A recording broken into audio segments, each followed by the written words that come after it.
¿Qué tal? Bienvenidos a Un Paso para el Alma. Esta semana nos toca la Parashá Beshalach y tomando el versículo que dice: y sucedió que cuando el faraón dejó al pueblo, Dios no lo llevó por el camino de la tierra de los filisteos, aunque estaba cerca, porque dijo el Eterno: no sea que se arrepientan cuando vean guerra y regresen. En el mundo antiguo, el camino más corto entre Egipto y Canaán era la ruta costera conocida históricamente como la Vía Maris. Esa ruta era una carretera internacional comercial, podríamos decirlo así, y militar. Por ser tan importante, estaba fuertemente fortificado. Los faraones mantenían fortalezas a lo largo de este camino para proteger sus fronteras. Y los filisteos eran un pueblo de guerreros y tecnológicamente avanzados, y a menudo eran asociados con el hierro y los carros de guerra. Los hijos de Israel tomaban este camino, o si hubieran tomado este camino, habrían enfrentado una batalla frontal, profesional y sangrienta a los pocos días de salir. Necesitamos ver que el punto central está aquí, en el reconocimiento de la condición humana de los israelitas en ese momento preciso. Ellos no eran soldados, eran esclavos recién liberados, llevaban generaciones sometidos, sin entrenamiento militar, sin armas adecuadas y, lo más importante, sin una mentalidad de independencia. El trauma de una persona que ha sido esclavizada toda su vida, no solamente físicamente, más espiritual y mentalmente, tiende a buscar una seguridad de lo conocido, aunque esto sea doloroso. Ante el terror de lo desconocido, la reacción lógica de un grupo de ex esclavos, como sus familias, mujeres, niños y ancianos, se topa de frente con un ejército filisteo o egipcio en la frontera, la reacción instintiva no es luchar por una tierra que ni siquiera ha visto, sino rendirse y volver a la seguridad de la comida y el techo de Egipto, aunque esto siguiera siendo esclavitud. Al llevarlos por el camino del desierto, Hashem introdujo una barrera física y logística para el retorno. En el camino costero corto, regresaría a Egipto era cuestión de días caminando por una carretera pavimentada. Pero en el desierto, al adentrarlos en él, el retorno se vuelve logísticamente imposible para un pueblo entero. No hay agua, no hay camino, y el terreno es demasiado hostil. El camino largo servía para endurecerlos, organizarlos y quitarles la mentalidad de Egipto, antes de tener que luchar por la tierra de Israel. Ellos necesitaban tiempo para dejar de ser esclavos y convertirse realmente en una nación. El Eterno actúa como una estrategia que conoce la naturaleza humana. Sabía que la incipiente del pueblo no resistiría el choque brutal de una guerra inmediata.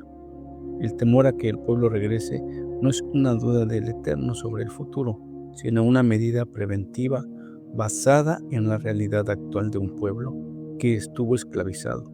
Estos no estaban listos para pelear por su libertad, así que necesitaban un camino donde la guerra no fuera la primera experiencia, sino un proceso gradual. Esta es una aplicación fascinante si tomamos el principio de la Parashá Beshalach. El Eterno evita el camino corto para que el pueblo no colapse ante la primera dificultad. Y si lo aplicamos a nuestra psicología diaria, obtendremos una lección poderosa sobre el camino personal, la resiliencia y el crecimiento. En la Parashá, el camino corto lleva a una guerra para la cual aún el pueblo no está listo. El texto dice que si veían una guerra, querrían volver a Egipto. En la vida diaria, Egipto representa nuestra zona de confort, incluso si esta zona es tóxica o dolorosa como la esclavitud. La psicología, bajo situaciones de alto estrés o miedo, el cerebro humano tiende a la regresión. Buscamos lo familiar porque nos da seguridad, aunque sea malo para nosotros. Como ejemplo, si alguien sale de una relación abusiva o esta empieza con una relación sana, pero difícil, porque tienes que ir quitando patrones de los cuales traías con tu relación anterior.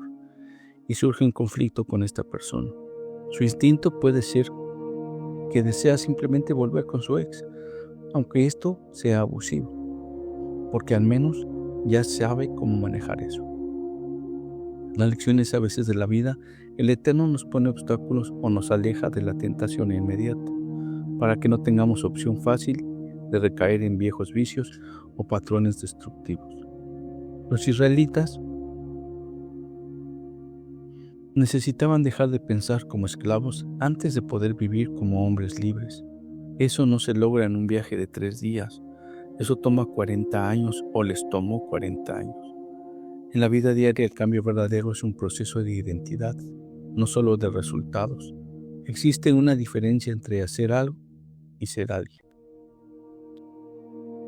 En la vida diaria no puedes enfrentar tu mayor miedo el primer día. La psicología en terapia conductual dice que si se usa la desestabilización sistemática, si éste tiene miedo a hablar en público, no empieza hablando en un estadio. Empieza hablando frente a un espejo y luego ante 3 amigos y poco a poco sube el nivel. La lección es que si sientes que tu progreso en la vida es lento, no te frustres. Quizá la vida te está llevando por una ruta larga para que desarrolles el músculo emocional necesario. Si te dieras el desafío final o te dieran un desafío final hoy, quizás huirías, pero dentro de un tiempo, cuando llegues, estarás listo para pelear y ganar. Cuando sientas que tus planes se retrasan o que estás tomando la ruta larga en la vida, no es un castigo, es protección. Probablemente aún tienes un Egipto, o sea, viejos hábitos, miedos dentro de ti. El camino largo te está dando una herramienta para que cuando llegues a la guerra no salgas corriendo, sino que tengas las fuerzas para vencer. Si lo vemos en la vida actual, ¿cuántas veces te has dado cuenta que tu vida es un patrón, una herencia que fue dejada por varias generaciones? Para no entrar en detalles, pongámoslo así. El bisabuelo fue educado de cierta manera, por lo cual el bisabuelo educará de la misma manera al abuelo. El abuelo educará al padre de la misma manera que fue educado el bisabuelo. Y el padre educará al hijo de la misma manera como fue educado él. Y el hijo educará al nieto de la misma manera que fue educado el bisabuelo. Y así se llevará un patrón de 4 generaciones que afectarán a la 5ª generación. ¿Todo esto ya lo sabías? Si no lo sabemos, seguimos esclavizados, al igual que el pueblo fue sacado de Egipto. Y aquí viene el grave problema. Si ya lo sabemos, ¿qué hemos hecho para cambiar ese patrón? La mayoría de las veces las personas no nos damos cuenta y decimos sin saber simplemente que así fuimos educados y así se piensa y así se debe seguir, porque tan simple dice, así fue educado. Estamos hablando de un patrón que hace daño, aclarémoslo. Y continuamos entonces. Si en su momento no nos preparamos con conciencia, cuando llegue un cambio repentino, ese cambio en lugar de ayudarnos nos dañará, porque no teníamos educación. No basta con decir a partir de hoy hago el cambio, porque semanas siguientes volverás a tu mismo lugar donde dijiste ya no más. Primero debemos aceptar que necesitamos cambiar la mentalidad, pero aquí surge el primer problema, y es donde nos damos cuenta que es más fácil dar media vuelta y regresar a lo ya conocido. Porque eso sí, ya sabemos cómo manejarlo. Hay 2 problemas.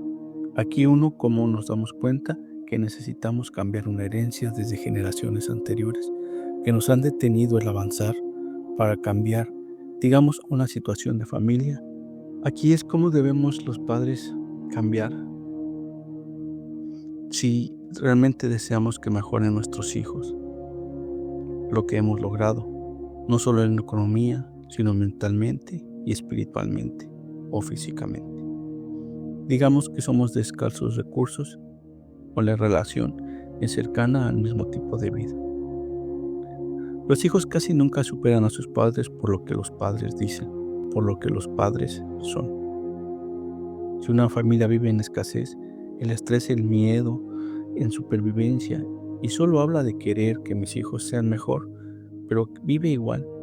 El cerebro del niño aprende. Este es el límite de lo posible, y ese límite se vuelve su jaula. Vayamos por partes y sin romanticismo. La pobreza que más destruye no es la del dinero. Hay 3 pobrezas: economía, mental y espiritual.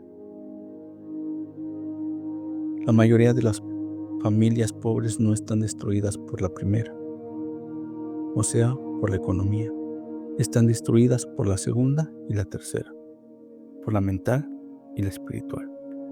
Cuando un niño crece en un ambiente donde hay gritos, resignación, quejas constantes, culpa, así nos tocó vivir. El Eterno quiere que suframos miedo al cambio. Ese niño aprende una cosa: no es seguro crecer, no es seguro ser más.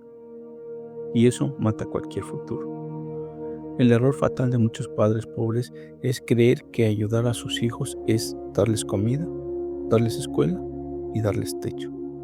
Eso es supervivencia, no es una formación. Formar a un hijo es enseñarle a pensar, enseñarle a no temer, enseñarle a no obedecer ciegamente, enseñarle a cuestionar, enseñarle a no normalizar una miseria. Y aquí viene lo que más duele. Si tú como padre sigues pensando pequeño, tu hijo no puede pensar grande sin sentir que te traiciona. Muchos hijos fracasan no por incapacidad, sino por la lealtad inconsciente a sus padres. La Torá dice que Egipto significa estrés y límite. Un padre vive en miedo, una deuda, victimismo y resignación. Eso es un Egipto para su hijo. ¿Qué debe hacer un padre pobre que quiere hijos grandes?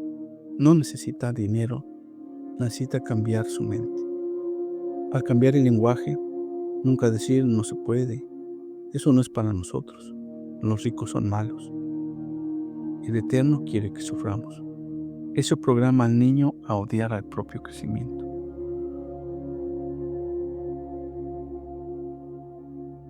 Necesitamos mostrar una disciplina. Un niño que ve a un padre leyendo, aprendiendo, mejorando, dominando impulsos, aprende. Yo también puedo evolucionar. No importa si el padre gana poco, no importa si es un ser humano en expansión. No usa al hijo como muleta emocional. Eso es demasiado grave. Padres pobres muchas veces hacen que el hijo los consuele, los proteja, los acompañe en su frustración. Eso crea hijos pequeños, no grandes. Un hijo no vive o no viene a salvar a sus padres, viene a ir más lejos que ellos.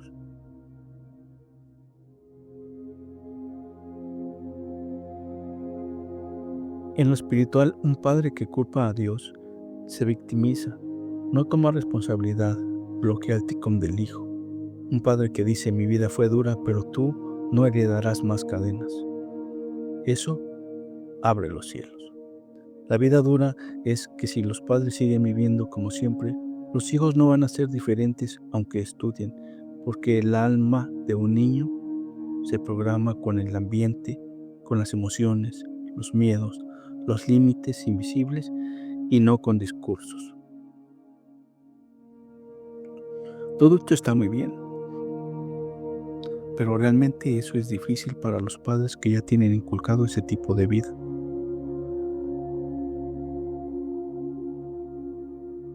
Y viéndolo así, sí es difícil para padres con mentalidad vieja, pero es totalmente posible si seguimos un sistema. Sin sistema no hay cambio, solo cansancio.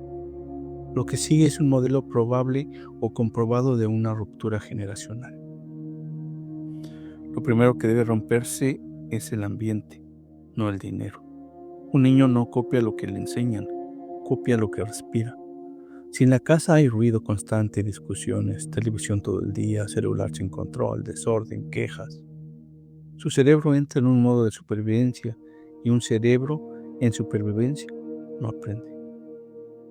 Una vez al día todos deberíamos de tomar 30 minutos sin pantallas, sin ruido, sin gritos, sin televisión. Solo silencio, lectura o conversación real. Esto programa el sistema nervioso y eso es más importante que cualquier otra escuela. El hábito de crear niños inteligentes no está en la escuela. La lectura diaria en voz alta con los padres de 15 a 20 minutos todos los días, aunque los padres lean mal. ¿Por qué? Porque eso activa el lenguaje, los pensamientos abstractos, concentración, seguridad emocional. Un niño que oye a sus padres leer asocia conocimiento a un hogar. Eso crea cerebros superiores aunque no haya dinero. El error que casi todos cometemos es que queremos que el hijo tenga mejor vida, pero le resolvemos todo. Eso crea una dependencia, miedo y debilidad. La regla es que cada niño debe de tener una responsabilidad diaria, una meta semanal, un reto físico. Como ejemplo, limpiar algo, aprender algo nuevo, correr, cargar, moverse. El cuerpo fuerte crea mente fuerte, el Zohar mismo lo dice. El alma no habita en cuerpos débiles. En la educación real, no en la escuela. Si un niño solo va a la escuela, va a aprender a obedecer, no a pensar. Todo niño debe de aprender que el dinero básico y que cómo funciona en el mundo, cómo se gana la vida, cómo se evita una deuda. Cosas simples, vender algo, ahorrar, comprar precios o comparar precios, entender tiempo y esfuerzo. Eso rompe la pobreza más que cualquier otro diploma. En la vida espiritual, si queremos una liberación, no una religión mecánica, o no una religión mecánica. Todos los días debemos de dar una gratitud, una pregunta, una reflexión. Dios no quiere que sufras. Sí, Dios quiere que despiertes. Un niño que aprende que su vida es una misión, no un destino, no acepta ser algo pequeño. El cambio es lento, pero irreversible. Una persona no cambia en un mes, cambia de 6 a 12 meses, pero solamente si hacemos esto: un buen ambiente, lectura, disciplina, responsabilidad y conciencia espiritual. Eso crea algo que casi nadie lo tiene: un niño que no nace esclavo. Pero entonces, ¿quién debe cambiar la mentalidad? Son los padres. Pero ¿cómo lograrlo si esto es una situación de bajos recursos? Está bien, y necesitamos ser directos. Los hijos no salen del pozo si los padres siguen viviendo dentro de él. Y no es por dinero, es por una estructura mental y espiritual. Vayamos a algo que es muy importante: cómo cambia un padre pobre su mentalidad sin dinero. Esto es un proceso real, no frases bonitas. Lo primero que debe dejar uno es dejar de vivir en reacción. La mente pobre vive así: apaga fuegos, responde a crisis, sobrevive día a día. Eso destruye el futuro. Una acción concreta es que cada noche, 10 minutos, escribe o piensa: ¿qué hice hoy que me acerca a algo mejor? ¿Qué hice que me alejara? Esto saca el cerebro del modo animal y lo mete en el mundo humano. Sin eso, no hay cambio. Debemos de quitar el veneno invisible. El veneno no es la falta de dinero, es el contenido mental. Padres pobres suelen consumir noticias basura, drama, chismes, telenovelas, redes que humillan. Eso entrena al cerebro para el miedo y la envidia. ¿Hay una regla? ¿O debería de haber una regla? Menos pantalla, más contenido que enseñe. Historias, ciencia, psicología, fe real. Eso no es superstición. Eso no cuesta dinero, cuesta disciplina. El paso que nadie quiere dar, que es dejar el yo soy así. Ya estoy viejo. Así me criaron. Eso es identidad de esclavo. La Torá dice que Abraham fue llamado Ibri porque cruzó el otro lado. Cambiar es cruzar, pero eso duele. Padres que deben de aprender delante de sus hijos. Esto es muy importante, esto es clave. Un padre que estudia, pregunta, lee y aprende algo nuevo, aunque sea despacio, eso le enseña al hijo que él también puede cambiar. Eso rompe generaciones. En lo espiritual, un padre debe de dejar de pedir, Dios, ayúdame, y empezar a decir, Dios, muéstrame qué debo corregir. Eso abre puertas. La verdad dura es que si el padre no cambia, el hijo puede estudiar, pero su alma sigue atada, porque la familia es el primer Egipto. Te voy a decir algo muy fuerte, pero honesto. No necesitas dinero para romper una maldición generacional. Necesitas el valor de dejar de ser la misma persona. Entonces, vamos a verlo personal, no de una manera abstracta. Y vamos a empezar con una verdad que duele, pero que libera. Si tus hijos no van más lejos que tú, no es por pobreza, es porque tú sigues viviendo desde el mismo mapa mental con el que te dañaron a ti. No te lo digo para culparte, te lo digo porque solo tú puedes romperlo. La primera misión de un padre no es proveer, es salir de Egipto. Egipto no es tener dinero, Egipto es vivir cansado, vivir frustrado, vivir en reacción, vivir sin dirección, y los hijos lo absorben. Tú puedes decir 1000 veces, quiero que estén mejor, pero si te ven resignado, sin proyectos, sin aprendizaje, sin disciplina, su cerebro aprende. Eso no es ser adulto, o eso es ser adulto. Y ahí simplemente se queda. El error más peligroso que uno puede cometer es usar a los hijos como anestesia para tu dolor. Muchos padres pobres hacen esto. Viven para los hijos, pero no cambian ellos. Eso crea hijos cargando tus heridas. Tus hijos no necesitan un padre que se sacrifique, necesitan un padre que evolucione. El cambio que sí funciona no es grande, es diario. Cada día tú debes de tener un aprendizaje nuevo, aunque sea 10 minutos. Un acto de disciplina, algo que no quieres hacer, pero haces. Una conversación real con tus hijos, no sobre problemas, sino sobre ideas. Eso reprograma la casa. En lo espiritual de verdad, no es rezar más, es responsabilizarte más. En el Zohar, cuando un hombre cambia su interior, dice que el cielo se alinea. Si tú sigues igual, no hay bendición que funcione. Tus hijos te están mirando, no para juzgarte. Si tú aprendes, ellos aprenden. Si tú te rindes, ellos se rinden. Si tú te vuelves más consciente, ellos despiertan. Eso es herencia real. Te lo digo con respeto, pero sin mentiras. Tus hijos no necesitan un padre perfecto, necesitan uno que esté rompiendo sus propias cadenas. ¿Qué es lo que más te pesa ahora como padre? ¿El dinero? ¿El cansancio?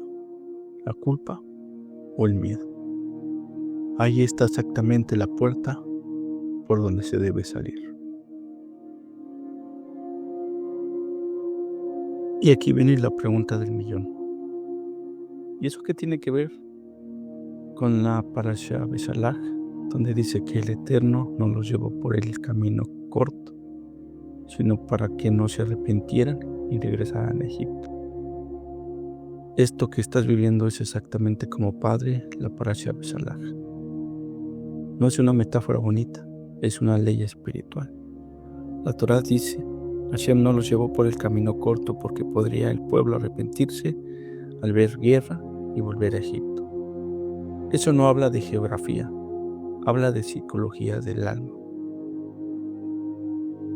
El camino corto hubiera sido salir rápido, entrar rápido a la tierra y tener prosperidad. Pero Hashem sabía algo brutal. Si no cambias la mentalidad de esclavo, aunque te den libertad, vas a volver a tu cárcel. Eso pasa hoy con los padres pobres. Consiguen un poco más de dinero, un trabajo mejor, una oportunidad y regresan al mismo caos, mismos hábitos, mismas deudas, mismos discursos y misma mediocridad. Porque no salieron de Egipto por dentro. Porque Hashem los mete al desierto. Porque el desierto es incomodidad, falta de certezas, dependencia y reeducación. Ahí se cae la mentalidad vieja, se forma una nueva identidad, nace una generación diferente. Eso es lo que tú estás viviendo como padre. Estás en un desierto generacional. No tienes lo que tuviste antes, pero tampoco todavía lo nuevo.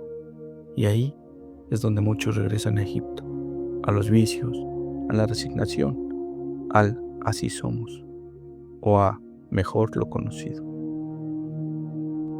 ¿Qué es ver la guerra? La Torá dice que al ver la guerra volverían. La guerra es educar diferente, poner límites, cambiar hábitos, dejar viejas creencias, decir no a tu propia familia. Eso da miedo. Por eso la gente vuelve a lo conocido. ¿Qué está haciendo Dios con nosotros? Lo mismo que con Israel. No te está negando la tierra prometida, te está quitando Egipto de la cabeza antes de dártela. Porque si tus hijos entran a prosperidad con mentalidad de esclavo, la van a destruir. La conexión directa es de Beshalach, que no es una historia, es una crianza. Hashem prefirió 40 años de desierto que un año de riquezas con mentalidad de esclavo, porque solo una mente libre puede sostener una vida libre. Algo fuerte es que tú estás viviendo el desierto, no para que sufras, sino para que tus hijos no tengan que vivirlo. Esto es un pasuk para el alma.